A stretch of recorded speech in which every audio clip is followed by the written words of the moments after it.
So to back up a little bit, because originally you were running Guava Box like most listeners were or are running their agency, where the target client is basically anyone with an open checkbook. And so when you talk about qualifying, obviously you have budgets you need to be concerned about, and you do want them to fall in to that ideal client that you can deliver the most value for that you talked about earlier. But what else are you looking for to truly answer the question of whether or not this prospect is qualified to continue this conversation? Yeah, great question. And there's two things you want to pay attention to right away.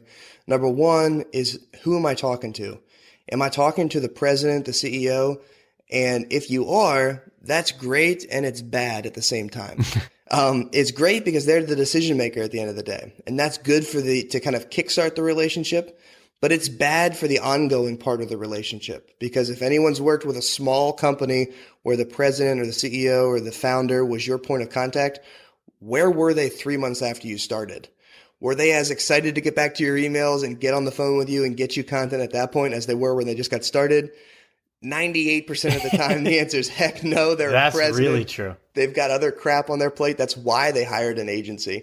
So if you get to a situation and your main point of contact through the relationship is going to be the executive, that's a red flag. That just says that this client's a little bit too small right now to fit, a really good fit relationship. Number two, the thing you want to look for is, are they spending money already on marketing? Have they put in the time, the effort to explore different channels? Because it's a lot easier to borrow money from the trade show budget or to borrow money that's going to the SEO agency than it is to kind of pull money out of thin air, pull the rabbit out of the hat right there. Those are two things. And another third one that kind of goes along with the first one is, if there's not an existing marketing budget and it's a small company, just know that you're probably taking money out of the profit of the organization that would go to the owner. So if you're kind of playing with their pocket money at that point, and again, we're dwelling at a very low level client here. So we want to pull ourselves up the stream by saying, can we work with someone in the marketing department or in the sales department who has the day-to-day job of, driving new leads into the business? Because that's who we can really join hip to hip with, and then bring that kind of executive level person in on a monthly basis so that they get the key metrics, the key updates on those high level KPIs that they're worried about.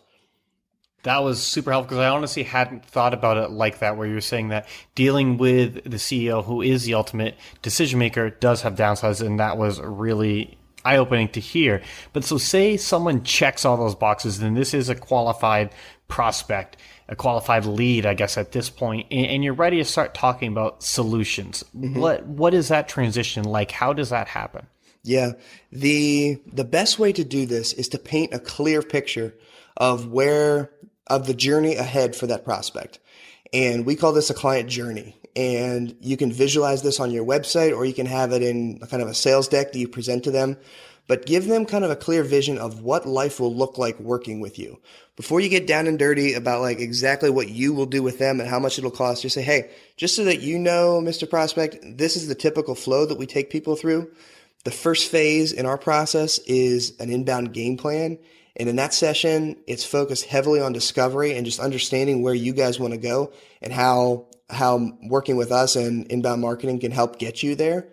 Once that's in place and we know kind of together we're aligned and we're moving in the same direction, then we're going to start implementing content, and we're going to do what we call building the inbound funnel, which is just building segmented, personalized marketing experiences for the new context that we're going to be gathering through this process.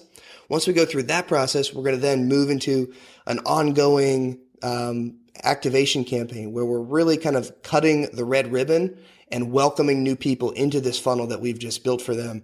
And we're going to cycle those through on 90-day cycles. And the reason that we do it this way is because inbound marketing is a laser-focused strategy. When you know who you're trying to talk to and you know the questions and pains that they're going through, you're going to see success so much faster because you're personalizing an experience for them. And that's the expectation that buyers have today.